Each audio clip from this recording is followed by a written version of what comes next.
session so that you can watch it later. And I will try and get that the link to the session to you sometime this evening. If you received an email from me, which you did because you're in here, you got the link, you would have seen a link to a video, which is basically the same presentation. And as of about 10 minutes ago, there were 97 views of that. So I think quite a lot of our participants have already watched that. So welcome if you have as well. We'll cover similar ground in this session. So you should see my my PowerPoint here, and you should hear me. Hopefully you can hear me. I'm just going to type a message in here.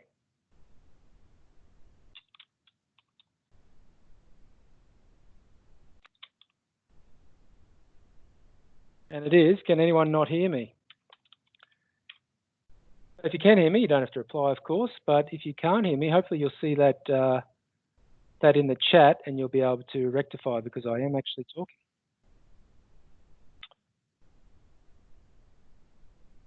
All right, I think everyone should be able to hear me, hopefully. That's great. As I said in the email that went out, if there are any technical difficulties for tonight, you can always go and watch the practice email that I've done.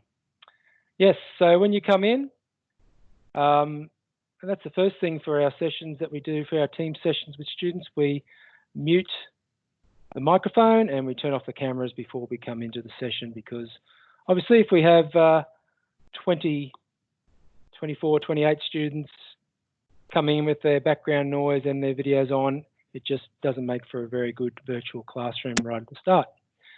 But of course, the main purpose of doing this is to be able to communicate with our students, and that might be through webcam and that might be through audio. All right, so let's begin. My name is Matthew Jorgensen, the Director of e-learning. We also have on the call tonight some members of our junior primary school, Prep to 3, as well as the Dean of the Junior School, Ms. Leith Biggs, who's on the line as well, Mr. Richard Smith, and various teachers. So thank you for those people joining tonight. Really appreciate it.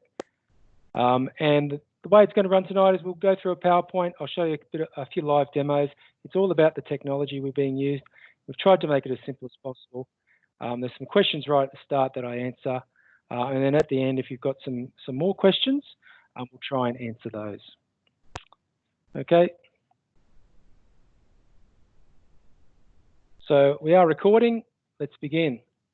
There's quite a few memes floating around. You might have seen these ones. I thought they were pretty funny, so I thought I'd throw them up here. And we're in a certain time right now that we didn't envisage at the start of this year. We were all prepped for a great year, and we've had to adapt somewhat, and as have parents. And I've got children at home too that are being homeschooled from home, and it's not easy. So it's not easy for parents, and certainly not easy for students and schools who've had to adapt and implement some things to try and do the best that we can. So, but you can rest assured at this school, we are doing the very, very best we can. We've tried to think of everything. Sometimes things might crop up and throw a bit of spanner in the works, but certainly we're very, very much trying our best. And I think, personally, I think the teachers are doing a fantastic job. All right, some questions that I've collated here. Yes, iPads can be used, and in fact, some students at school in the lower grades are using iPads to join each session. However, you might find that the iPad is not the best experience. The laptop is the best experience, whether that's a Microsoft laptop or a Mac laptop. You may need to use trial and error. So there might be things like playing videos and audio and things like that may not work if you download the file. They may work best if you play them in the browser, or they may not work at all. So some patience there, some feedback to the email that you've been provided for off-campus learning. But rest assured that these things work certainly on laptops and so on. Bottom line is you can use iPads, you can even use tablets, you can even use phones, especially for the Teams session. So Teams has an app for phones and tablets and so on, and iPads. So at least the Teams session that you do, like we're doing now, that could be done on a mobile device. Hardware issues, it's really hard to try to ensure that every single laptop and device being used by our parents, plus their internet connections, can be fixed or made to be optimized by the school. There are just too many combinations and so on. So any of the hardware issues like sound, camera, and so on, if you're on tonight and hopefully your sound's working, you should be okay. But in the first instance, if you think it's a technical difficulty, you'll need to try and work that out yourself. Hopefully you can. If not, you can email the IT department. Bear in mind, we've got all our students off campus, and so there might be a bit of a backload of emails coming through, but they'll do the very, very best they can. Again, some patience there. What I would say, if something doesn't go to plan, don't panic. For example, if the Teams meeting doesn't go to plan, 8:30 in the morning, don't panic. Email the email address you've been given. Just say, look, we were there, it didn't quite work. We'll see you at 1 o'clock. But it's going to be quite an unknown for all of us, really. So the best thing is to know that next week everything will be flying beautifully and we'll be having a great time. It's always going to be hard the first time that we do things. The best experience will also be through headphones with possibly a microphone. USB headphones with a microphone are the very, very best. They're not cheap, but they're the best way to go. I'm not saying to buy a $200 pair of Plantronics, I think it is, headphones. But certainly headphones will block out all the background noise, and a microphone is great. I'm using a microphone with headphones tonight. Now, if the Teams app, for whatever reason, is not installing nicely on your computer, you can use the internet browser for Teams, and I'll show you that a little bit later on. If you've already installed Office 365, maybe you've got a work Office 365 account, or you've already purchased it, you don't have to install Office 365 student version. We're just providing it to you for a couple of reasons, which I'll talk about shortly. But basically, you can get Office 365 for free on your up to 5 devices, I believe it is, at home, using the email address and password that we provided to you. And from what I can see, they're working well. So you can install Office 365. I'll show you that tonight. But also you need that login, the email address and password, or the username and password to open and access the Teams app so you can do these Teams sessions. But certainly you don't have to use that. You can do all of this stuff in the browser of any of the browsers, really, if you use your Office 365, which is your school email address and password. And students coming on campus will also have devices to use. They have been set up by teachers in the IT department. So students now have the Teams app via access through school email and school password. Now, last term at the college in 4 to 12, we were using a slightly different method where the students didn't have the Teams app. Now they do. You log in and use that. And I want to really hammer home tonight the fact that if you open the Teams app, as you can see, I'll just get a highlighter here. As you can see over here, when you open the Teams app, you should see in this Teams button, you should see your year level, and then you should see your teacher. And all of our online team sessions like tonight will be done in here. So all the student needs to do is open the Teams app or access it on the internet, click on Teams. There's not too many of these teams there. There's probably only the year level, maybe another one, depending on the student. And then if you click on the teacher's name and wait, you'll have a meeting arise. I'll show you that a little bit later on. So teacher channel for online class meetings. That's basically the bottom line. You might get a link in the PowerPoint sent out by teachers. It'll eventually get you to this same scenario. Choose Teams app, year level team, click on your teacher. So you can cut out a lot of the clicking if you just go straight to the Teams app. So there are many, many types of computers being used. As I've said, we're trying to cater for all possibilities the very best we can. We're not a technology company. We're using technology vendors like Microsoft to help us out, and they have been very good. Please be patient, read all your correspondence thoroughly. If you're entering usernames and passwords, double check before you press enter. Some things may change as our technology is updated. Microsoft is making a lot of changes to help out teachers to make it the best possible scenario for what we're doing. Okay. Now, you received an email recently about SharePoint access. Now, we set up SharePoint file access to be as easy as possible. And it's meant to be guest access, so you do not log in. Your students should not be logging in, and parents shouldn't try to log in. Okay, So you just open it up and it's like a web page, and then you can click on the links and the files. So you click on the access link that you've been provided, locate the folder for the day, open the folder, and open each item as you need to use them. Now, as I said before, internet speeds and device types are all different, and the strain on the internet in our communities is increased because everyone's at home doing this sort of stuff, watching high def videos, downloading things. So it could be a lot slower in your street. We recommend that parents access and download resources as early as possible.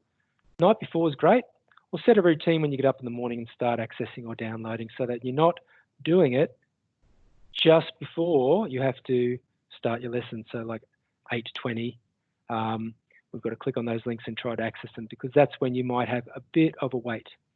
So best to be prepared there and try and access those resources as soon as you can. If you're not sure, wait till your 8:30 meeting with your teachers and they will instruct you on that. So a couple of hints: guest access, do not log in. You don't have to log in. Access and download files well before the lesson if possible. You can use the internet to look at the files, or you can download them. It'll work in the internet, and they'll work if you download them and open them up. If you download and open them up, they might work better. Okay, they might work a little bit better than on the internet, but if one doesn't work, you can always use the other way. Save the link somewhere so that you can access it easily each day. So making it a browser favorite or bookmark may work. If you find that that doesn't work, grab that link, paste it in a Word document that is on the device you'll be using, and just open it up each day from the same link. So this link won't change. It'll be the same link every day to access your SharePoint resources. Now, we tested and tested this, but we noticed that a student can potentially change a file if they're logged into Office 365, and then that login works with SharePoint. They have to click around a few times and actually physically log in to make it happen. So even though that can happen, and students could go in and access these editing rights to these files and folders, we're working on a fix for that. And we can actually see which students have done it and what changes they've made. And if they accidentally delete something, we can easily restore it. So we won't lose any of it. We can restore it back to what it was, but we really want our parents to help us out with this glitch until we get it fixed. And that is, your students shouldn't be needing to log into the SharePoint folder. You can certainly download the files, but don't open them up to edit them in the browser.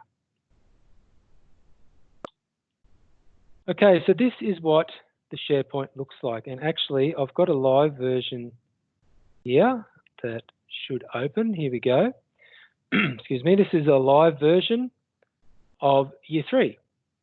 So you can see it's public group. There's nothing here to say log in or anything like that. You click the term 2, there's week 1, and there's your folders and so on. And they should be fairly well labeled and so on for you to get around. So that's the way that it works. Essentially, it's a website with folders, a bit like Dropbox, that sort of thing. So I'm going to switch back to my PowerPoint. So you click on the links, you know, we're week 1, week 2, Thursday, Friday, and access the files that way. Now, if you were to click on a PowerPoint, it will open in the browser. So this is a browser view, okay? And you can go File and Download, and you can download a copy, your very own copy of that to use. So you won't be using a copy from the internet. All right, so that's how easy it is. Just trying to make sure when we're doing this with our students that they're not accessing or making any changes in the browser. Once you download a copy, so it's your own copy, it should be okay. Now, there may be a SharePoint error access denied.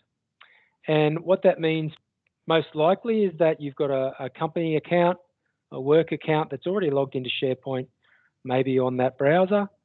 Okay, like this one has, it's looking for the credentials for this certain email address, which is from a different company, and you can't get in.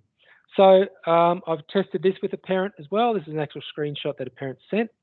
So the test prove that this fix what does work. So you can copy the link by right-clicking on it. So you'd right-click on this link. So you've got a link there, you can right-click and copy the link. Paste it into a different browser that you don't use often, or you can use a private browsing session. So private browsing. Unknown participant is now joining. Private browsing session would look like this. You click up in the corner here and do something like incognito. We're actually in a private browsing session now, as you can see. So you can do that. Paste the link and open the web page, and just don't try to log in, just use the guest access. Don't look for any login options. So that is the main error that will occur. This has been tested and tested. It's very simple and it should work. All right, the next one. Office 365 is available to students and teachers for free to be installed on personal computers, multiple personal computers. And we've given you the details for that, the username and password. And if you're in this session, hopefully you've seen those. It's a good idea to test those out as soon as you can. Your teacher has the usernames and passwords for their students. You can double check with them if it's not working. If they think it's not working, you'll need to escalate it to IT, and they can check it out or maybe do a password reset to make sure it works. Okay, so to log into Office 365, you need the email and password that we've provided to you. And you could put it here. This is I think this is office365.com, something like that. If it's not working, you can check the spelling of email and password. We can try a different browser or private browser. So you can see the website I've gone to here is actually office.com, www.office.com. Just check the spelling. If you've got three F's there, it goes to a nasty website, so just be really careful there. Office.com, top right-hand corner, you've got your sign-in. You grab that student email and password, and your first window will be sign in with your email address. Click next.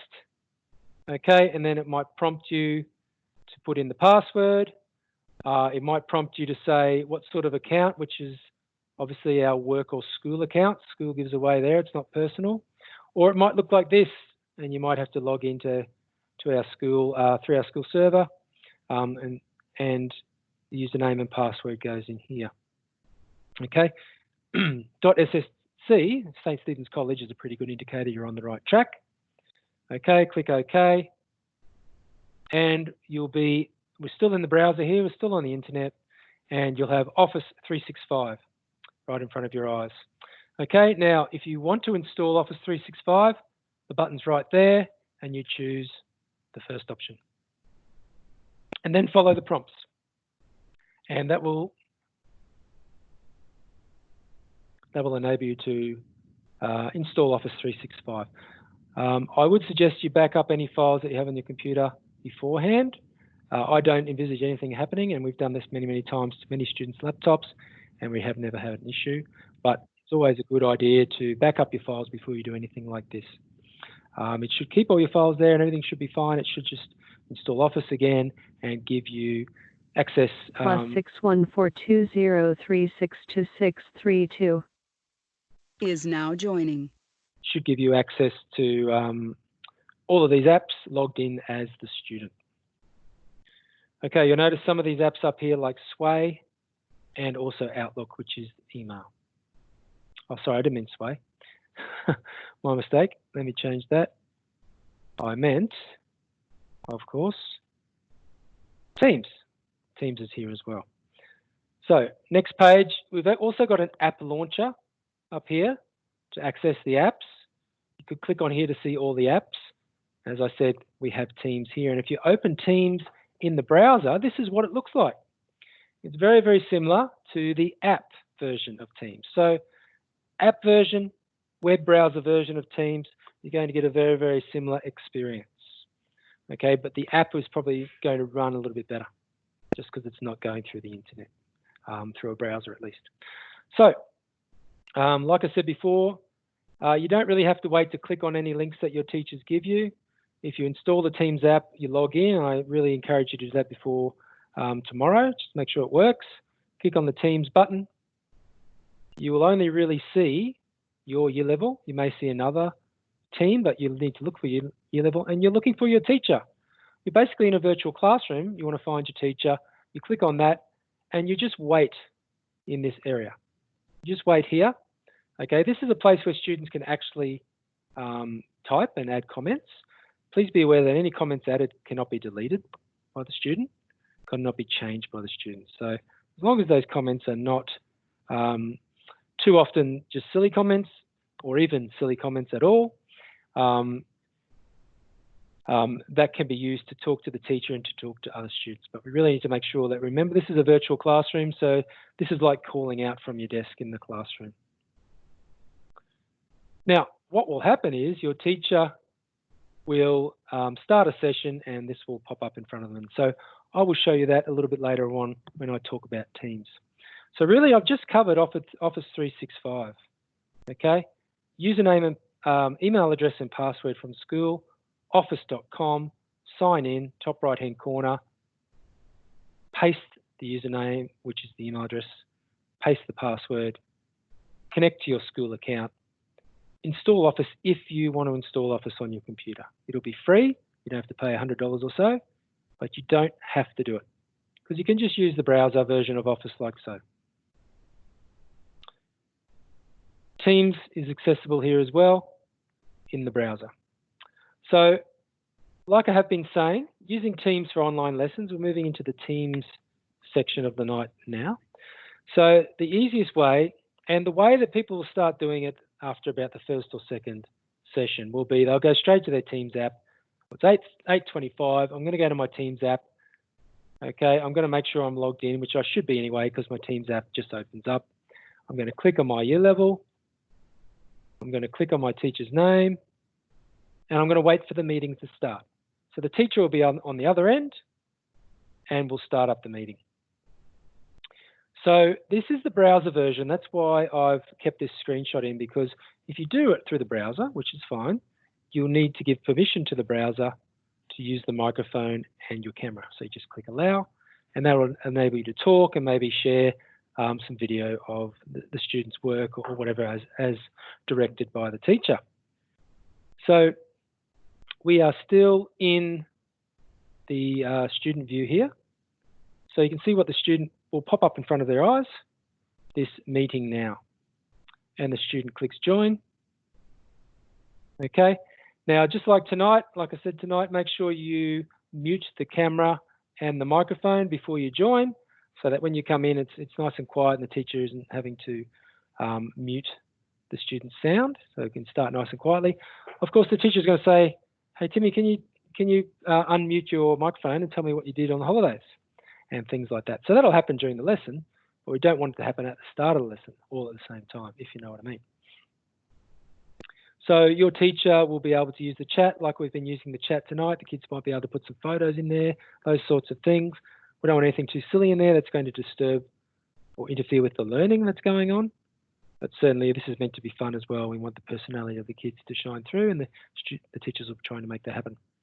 Now, once it's all over, the teacher will end the session and it will look like this back in the channel that we were in. So that is this channel here. You'll see that won't be there anymore. This will disappear and it will just have meeting ended there.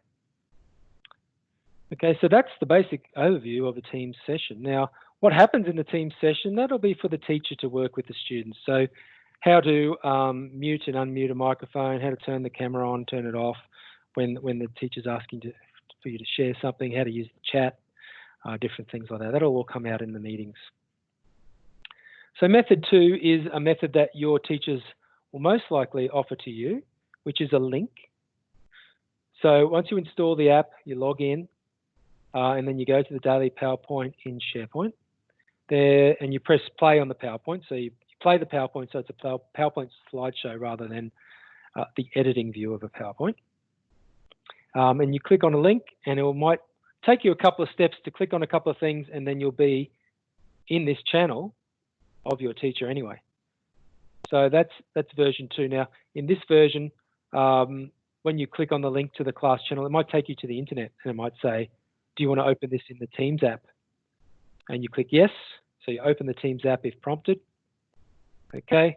And then you're going back to method 1 from then on. So you could skip 1, 2, 3, 4 steps, just open the Teams app, go into the year level, go into your teacher and wait for the session to start.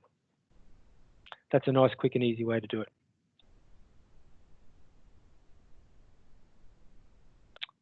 Okay, so I've come to the end of my presentation.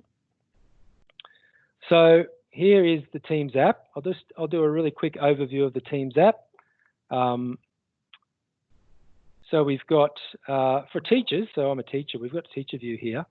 We've got the ability to do some background effects. So if I turn my camera on, you can see I'm there in Minecraft world. I can change my background effects, have a bit of fun with that. I'm actually right now sharing my screen, so teachers can share screens. Students can also share screens under direction of teachers. We do have live captions. They're not too bad. If teachers talk pretty slowly, we'll turn speech to text. I'll turn that on so you can see that working right now. So if you talk fairly slowly and articulate, you can see that it's pretty good. All right, I'll turn that off now. And teachers can turn on or turn off incoming videos from students.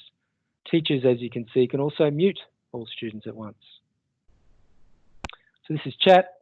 This is where we see who's in the session. Okay, and it's similar for students as well. All right, now one thing you can do is you can pin.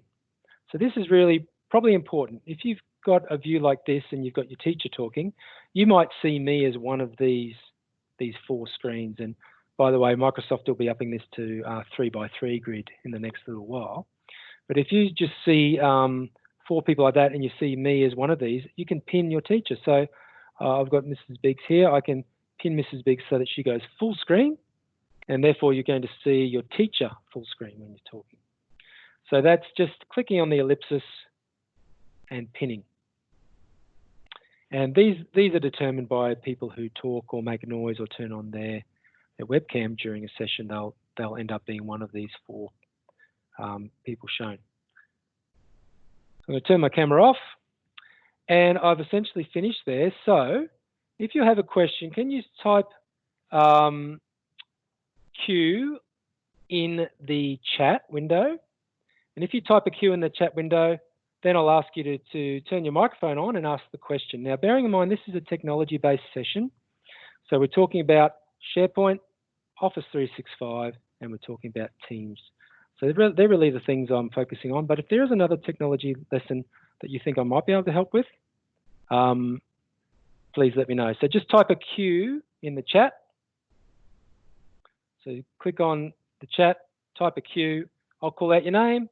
You can turn on your microphone and ask the question. If there are no questions, if I've covered everything, hopefully I have. Hopefully it's not too hard.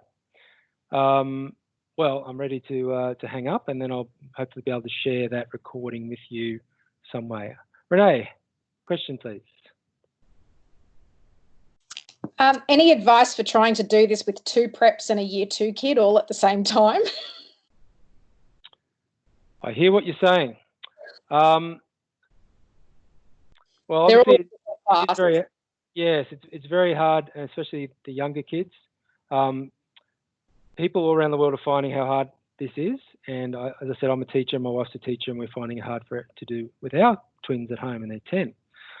So advice for that, we have given out some parental advice in a recent document, but I don't think it really talks about the sort of configurations that you're talking about. You're really juggling devices and sessions and so on. I think probably what you're looking at, if you're looking at 3 team sessions at once and trying to get kids on 3 team sessions at once through 3 different devices, I'm thinking that possibly if you can talk to your teacher about that, that might be One way you can work out, maybe one session is more important than the other session to join, so that frees up one or two of your concurrent sessions on Teams. I guess 56140 trying to is be now joining. trying to be as prepared as possible. And I know you are, I'm sure, trying to do that. But really, if this was an ideal situation, this would be the way that we're teaching all the time.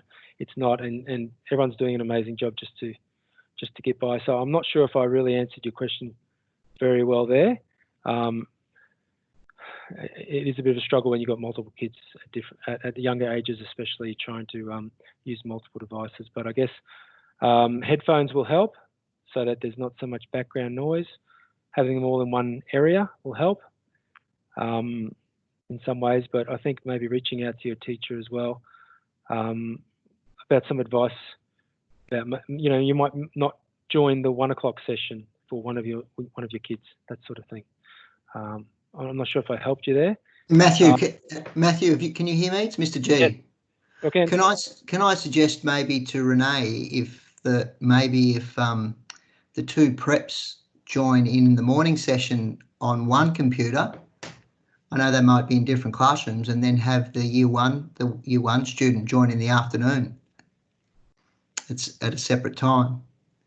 So you could, and then work it vice versa on the following day. So have the two children that are in the prep class log on at over one computer, and then do it that way, maybe, just to break it up a little bit. Yeah, as long as the teacher knows beforehand what's going on. Yes, that's right. Yeah, it might be a very helpful way. Yes, definitely. But that might alleviate the problem of trying to log three on at the same time. Just a suggestion, anyway. It's a good one, yes. Did anyone else in the chat, any of our staff members have any suggestions like Alex? Yep, it's Katrina Riley here. I was just going to say to Renee, it's running a little bit differently for the preps this term. So you might find that the two girls can work off the same slideshow at the same time, and it should be a little bit more independent is what we're hoping. So maybe that might be a little bit helpful as we transition to this phase 2 as well. Thank you, Katrina. Okay, Millie. Having listened to the webinar, I just noticed that I haven't received a school email address and password yet, and neither have I received the username. And I also didn't get the SharePoint file access email. So would you be able to assist? Yeah. So that's all in one email, Millie. So what we'll have to do is get that to you. And I'm sure we can. Sorry, can I just say, Matthew, that's because Millie's very new to our college. Celeste is just starting with us this term, so hers wouldn't have been generated yet. So we will get that out to her by tomorrow. All right, thank you. Wonderful, thank you. And Roisin. Oh, hi. Yep, so just a quick question. So I've previously accessed the SharePoint using the student login, but now when I try to use the link that we've been given, it keeps just prompting me to use my daughter's login. I can't seem to get around it and just use the guest access anymore. Yes, so that, let me show the suggestion from the presentation. And I've given this to teachers to share if you need. You might want to try using a different browser. So if you've got a Microsoft computer, Edge browser doesn't seem to get used much. If you've got a Mac, you might be able to install another type of browser like Firefox. So using a browser that you haven't used before, and then doing it for the very first time using the SharePoint link, that should work, or using a private browsing session. So what browser would you be using? I'm just using, so it's a Mac, but it's a Safari. Okay, so maybe you could install Edge for Mac. Is that possible? Yeah, I'll try that. Yeah, if you install, that's okay. Yeah, if you install Chrome, sorry, did I say Edge? Sorry, I meant Chrome. If you install Chrome for your Mac, so it's a brand new install, and you say, well, Chrome is my browser for the SharePoint files, and don't use it for anything else, and I'm very, very certain that will work for you. Okay, thank you. And the other one to do there is, so you can see I'm logged in. You can see here I'm logged in the SharePoint, but I'm also logged in as a student, and it's not giving me the option to log in anywhere at this stage. We don't recommend you do this because that's where the problems sort of occur. So a totally different browser for SharePoint, just to make sure that you don't accidentally have that cross login and kids can access files and maybe accidentally delete them. But certainly this Chrome browser I've used before to log into my school account. So I've gone up the top left-hand corner, incognito window. It looks like that. And, you know, cookies and information that you've entered before doesn't apply. And it's like a fresh browser that you've never used before. So there's two methods. I'm really confident they'll work. Great, thanks. Thank you. Great question. Jacob.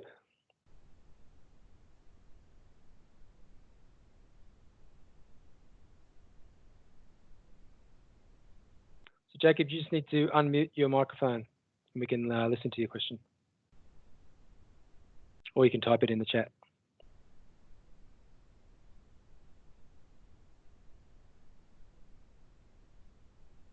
We got Jacob there?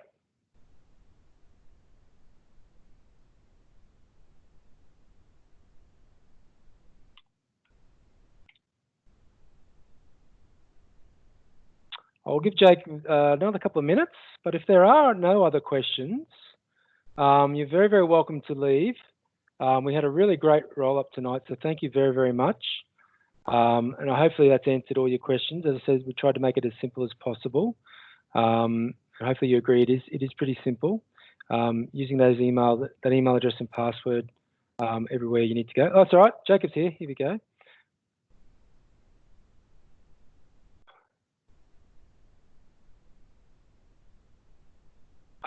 Okay, yes, thank you for that. That's always one of those things that does pop up. Emails from wherever could go to your junk mail, so that should be something you're doing anyway for your email address. But yeah, maybe some maybe your internet email has picked up something in the letter, which is not malicious, but they picked up the fact that it's got an attachment or something and said, well, we'll put this straight to junk. So that is Jacob. Thank you for that suggestion. That could be right. All right, boys. Ladies and gentlemen, I should say. I really appreciate you being online tonight. I think we've covered everything there. Don't forget in the original invite that I sent to you to say yes. Here's the link to tonight's session. I shared a video. That video certainly goes through everything I went through tonight, with the exception of the SharePoint issue that we're coming up against. So you can certainly watch that again. And I'll try and get this video to you at some stage tonight as well. I've got a lot of emails to try and gather together to send it out. Unknown participant is now exiting. But thank you very much, and I'm just about to hang up. And I really appreciate if you want to say goodbye in the chat, that'd be lovely, or send an emoji or emoticon, whatever they're called, just like your kids will be doing tomorrow. And thank you. Thank you, staff members, for joining us, and thank you for those great answers. Is now exiting. Thanks, Scott. Thanks, guys. Thank you very much. Bye-bye. Did they hear?